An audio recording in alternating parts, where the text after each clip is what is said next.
The morning sun bathed the forest in golden light as the Buddha sat under the shade of the Bodhi tree.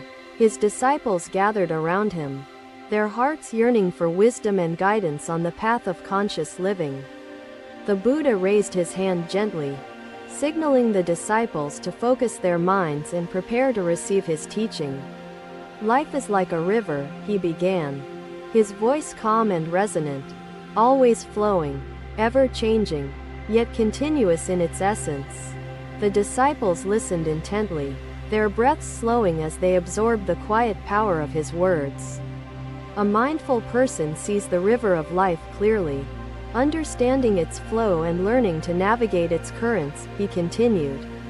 He pointed to a nearby stream, its waters shimmering as they danced over rocks and swirled into small eddies. Observe the stream, the Buddha said. It does not resist the stones or branches that fall into its path. Instead, it flows around them, embracing their presence, yet continuing its journey toward the vastness of the ocean. One disciple, an elderly man, raised his hand timidly and spoke, "Master, how do we become like the stream?" The Buddha smiled, his face radiant with compassion, and replied, "By cultivating awareness and embracing each moment as it arises." He gestured toward the stream again, saying, "The stream does not dwell on the past or yearn for the future. It exists fully in the present, adjusting to each obstacle with grace and clarity," the Buddha explained. A younger disciple, her eyes filled with curiosity, asked, "Master, what if the obstacles in life are too overwhelming to bear?" The Buddha gazed at her kindly and said, "When the waters of the stream meet great rocks, they pool together in stillness. They do not force their way through but gather their strength, waiting patiently to continue their flow," he added. "So too must we learn to pause, reflect, and gather our inner strength when faced with overwhelming challenges," the Buddha said. The disciples nodded, their hearts stirred by the profound simplicity of the teaching they had just received. A monk sitting nearby asked, "Master, how do we cultivate this awareness you speak of, so we may live mindfully?" The Buddha responded, "Begin with your breath, the anchor that connects your mind to the present moment. Each inhale and exhale is an opportunity to return your attention to the here and now," he explained. "Be aware of the sensations in your body, the emotions in your heart, and the thoughts in your mind," he said. "Do not judge or cling to these experiences, but observe them as you would watch clouds drift across the sky," the Buddha advised. A disciple seated at the edge of the group raised a question. "Master, what if my mind is restless and refuses to be still?" The Buddha answered, "A restless mind is like muddy water.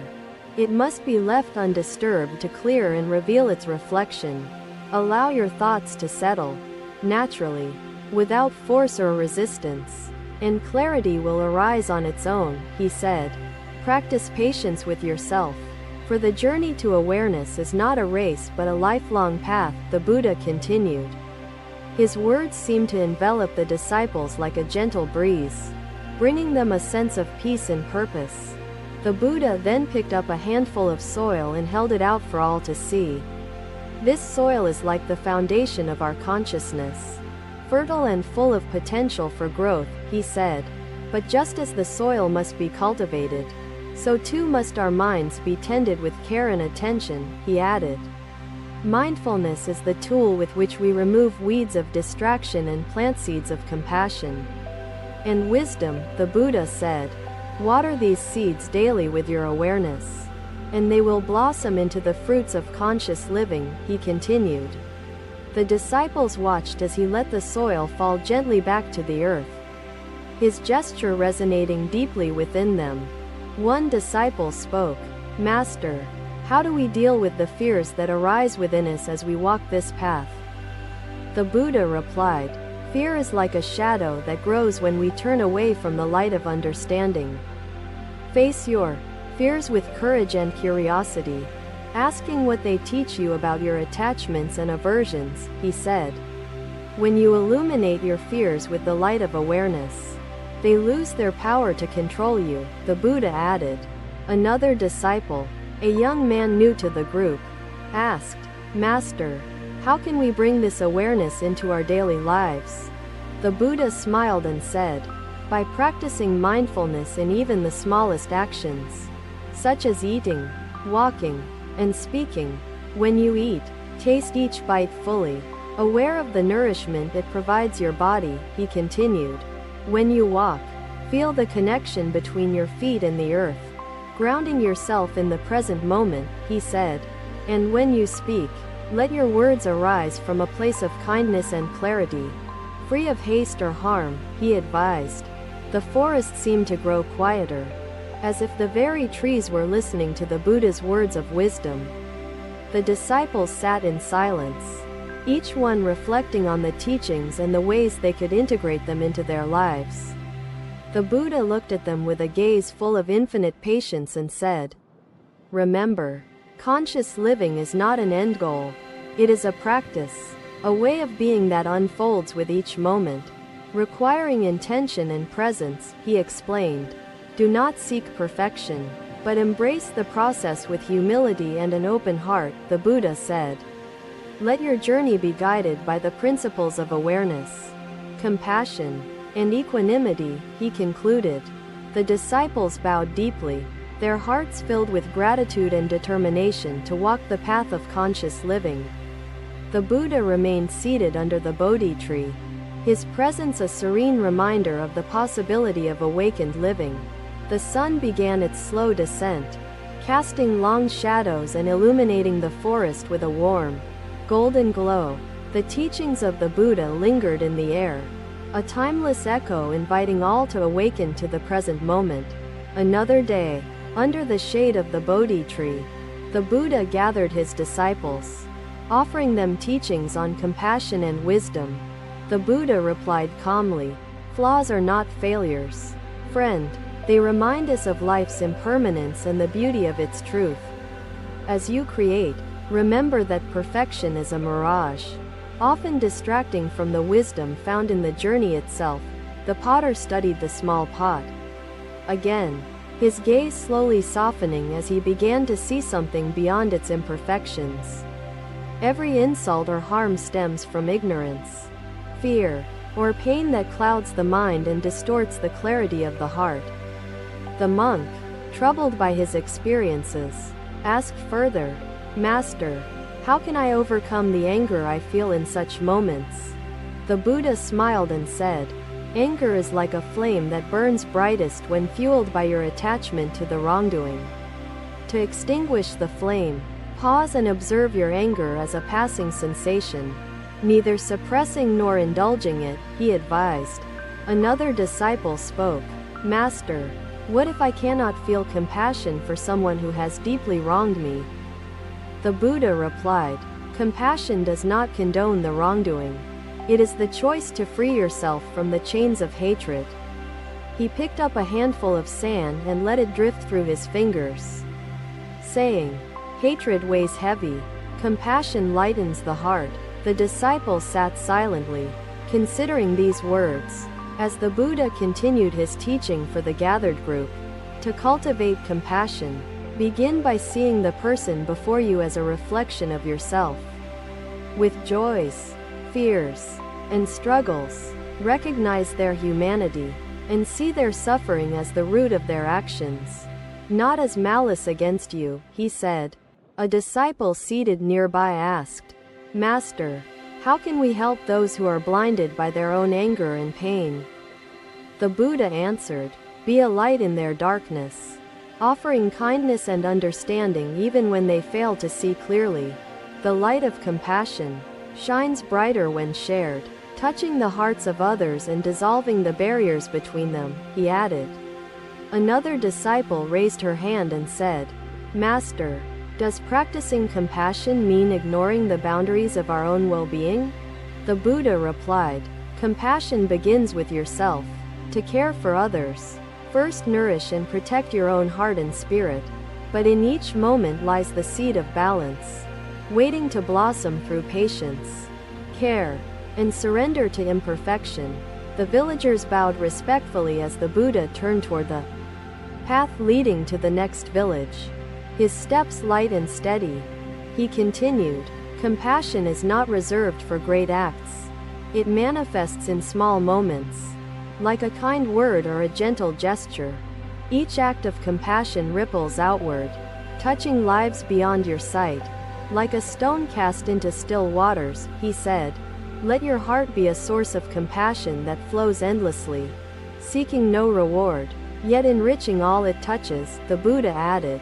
A young disciple asked, "Master, what if my compassion is met with hostility or rejection from others?" The Buddha responded, "Rejection may arise, but the intention of compassion is not to be received but to be freely given. Hold no expectation, for true compassion is unconditional, requiring no acknowledgement or reciprocation," he said. The disciple bowed his head, absorbing the wisdom of the Buddha's answer with quiet reflection. The Buddha then motioned to a small bird that fluttered near the stream, dipping its beak into the clear water. "Be like this bird," he said, "offering your presence to the world without demanding recognition for your existence." The disciples watched the bird, their hearts softening as they reflected on the simplicity and beauty of its life. Another disciple spoke, "Master, how do we share compassion in a world filled with division and hostility?" The Buddha replied, "Begin with the people nearest to you, your family, your community, and let the circle expand outward. Build bridges where there are walls, connecting hearts with the threads of understanding and unity," he said. "Though the world may resist, your unwavering compassion will plant seeds of change in the hearts it touches," he added. A monk said, "Master, how do we protect our compassion from being eroded by the cruelty we see in the world?" The Buddha answered, "Shield your heart with equanimity, understanding that cruelty is born of suffering and does not define humanity as a whole. Let your compassion be rooted in the wisdom that all beings seek happiness and freedom. However lost they may seem," he said. "Practice compassion daily, nurturing it like a flame in a gentle wind, letting it grow without being extinguished," he advised. The disciples bowed deeply, their spirits lifted by the profound truths revealed in the Buddha's words. The sun climbed higher, casting light through the canopy, illuminating the faces of the disciples with warmth and clarity. The Buddha sat in silence for a moment, his presence a quiet reminder of the power of compassion in conscious living. The disciples stayed gathered in the forest, their hearts united in their shared intention to live compassionately and mindfully. The gentle rustling of the leaves seemed to carry the echoes of the Buddha's teachings throughout the forest and beyond. Another day, the Buddha sat by the flowing river, its gentle murmurs blending with the whispers of the surrounding forest. His disciples gathered around him, their hearts filled with questions about the nature of life and its ever-changing nature. The Buddha began, "Impermanence is the essence of existence, the river that carries all things forward, never pausing in its journey." He gestured toward the river, its waters shimmering under the sunlight, flowing endlessly toward the vast unknown. Just as the river flows, life too is a continuous movement, shaped by the currents of time and change, he said. A disciple asked, "Master, how do we accept impermanence when it brings loss and sorrow into our lives?" The Buddha replied, "Loss is like a pebble tossed into the river. It creates ripples but does not stop the flow. To live is to embrace the ripples and understand that they are temporary." Returning to the calm of the river, he said. Another disciple spoke, "Master, what if we cling to what we fear losing, unable to let go of our attachments?" The Buddha answered, "Attachment is like trying to hold water in your hands. The tighter you grip, the more it slips away. Let go with grace, and the river will carry what was once held to the greater ocean of existence," he advised. The disciples watched the flowing waters, their reflections stirring thoughts of their own struggles with impermanence. The Buddha continued, "Do not resist change, for resistance creates suffering, much like a dam blocking the natural course of a river. Instead, flow with change, adapting to its presence and finding strength in the journey it invites," he said. But the light does not vanish. It only waits for the wind to calm. Ready to shine anew, he added. The artisan nodded slowly, his trembling hands reaching for a piece of thread, though hesitantly, as if testing its weight. The Buddha gestured gently, inviting the artisan to hold the thread firmly but not with force. To feel its texture, let your hands move not with the thought of perfection but with gratitude for the thread's gift of connection, Buddha said. The artisan wove the first thread hesitantly, his movements clumsy yet deliberate, as if rediscovering a forgotten part of himself. The threads are stubborn, Master, he said softly, his voice carrying both frustration and the faint stirrings of determination. Trust in the unfolding of life, knowing that each moment holds the potential for growth and discovery, he advised. The disciples sat in silence, their thoughts reflecting on the wisdom offered by the Buddha's teachings. The Buddha continued, "Impermanence teaches us to treasure each fleeting moment, for it is a gift that will never come again. To live fully is to embrace the present, recognizing its beauty and allowing it to shape your heart," he said.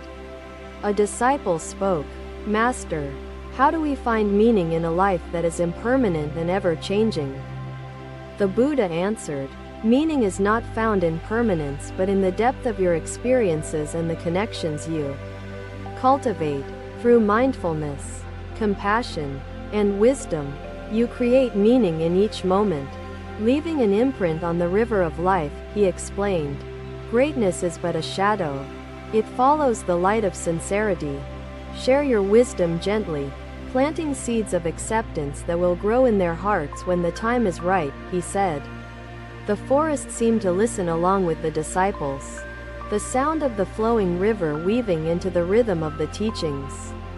The Buddha gazed at the river and said, "This river is never the same. It changes with each moment, yet it continues. So too must we embrace our ever-changing selves, allowing each experience to refine and shape our journey," he added. "They are the fingerprints of life, the echoes of your journey. Friend, each flaw holds a lesson," Buddha continued. "In them, you find humility, courage, and the endless cycle of growth." The artisan paused, his hands resting on the loom as if absorbing the Buddha's words into the marrow of his being. "Embrace change, for it carries the wisdom of transformation and the beauty of new beginnings," he said. The disciples bowed deeply, their spirits uplifted by the profound truths shared in the Buddha's teachings. The sun began its descent, casting a golden glow over the river, its light reflecting the wisdom of impermanence. The Buddha sat quietly, his presence a reminder of the serenity found in accepting life's ever-changing nature. The disciples remained by the river, their hearts united in their shared intention to live mindfully and embrace impermanence. The teachings of the Buddha lingered in the air, a timeless echo inviting all to awaken to the truth of change. "Master," the artisan spoke again, his voice steady now, "do you think this tapestry will ever be worthy of its place?" "Worthiness lies not in its reception but in its creation," the Buddha replied. "Does the moon seek approval to shine?" The artisan nodded slowly, his hands moving instinctively, the threads beginning to form patterns that reflected his inner transformation. Thank you for watching. Buddha's teachings are always with you. Subscribe to our channel and we will see you in the next video.